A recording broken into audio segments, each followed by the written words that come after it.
Kalian pernah nggak dengar tentang high functioning depression?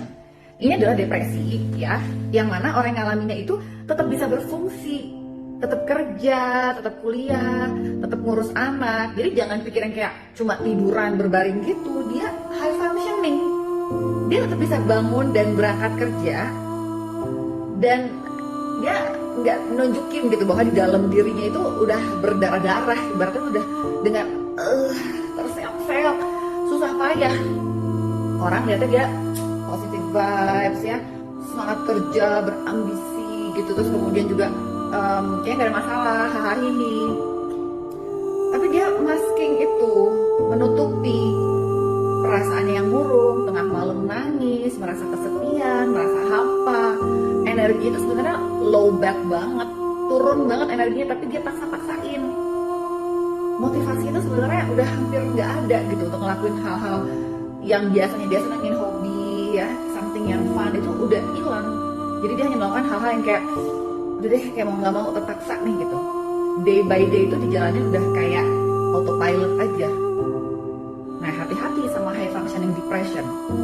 Satu, dalam dirinya bisa jadi ada penyangkalan, kayaknya gue nggak apa-apa deh, toh gue masih bisa kerja, masih bisa ngurus keluarga, dan orang sekitar nggak aware.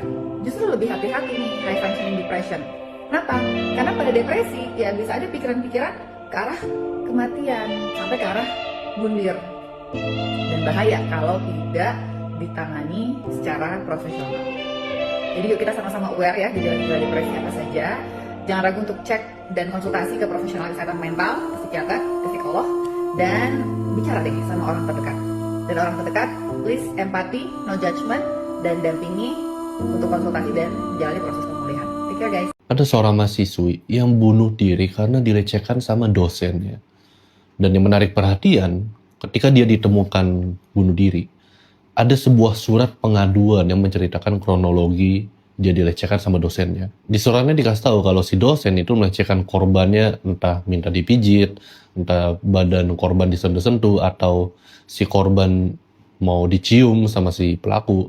Dan masih ada lagi. Dari situ si korban merasa stres, depresi, merasa badannya kotor, dan akhirnya dia mengambil jalan keluar bunuh diri. Sekarang menurut gue pribadi, kenapa masih banyak pelaku pelecehan di Indonesia gitu?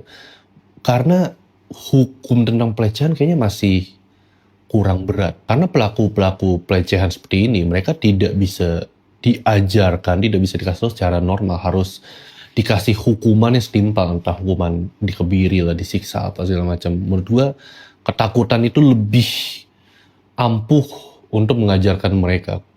Kekerasan fisik lebih ampuh buat gue pribadi. Tapi sayangnya kalau di sini kan pasti teriak-teriak HAM ya. Tapi sini gue cuma berdoa semoga saja si korban bisa tenang di dunia sana dan pelaku mendapatkan hukuman yang seberat-beratnya dan seadil-adilnya.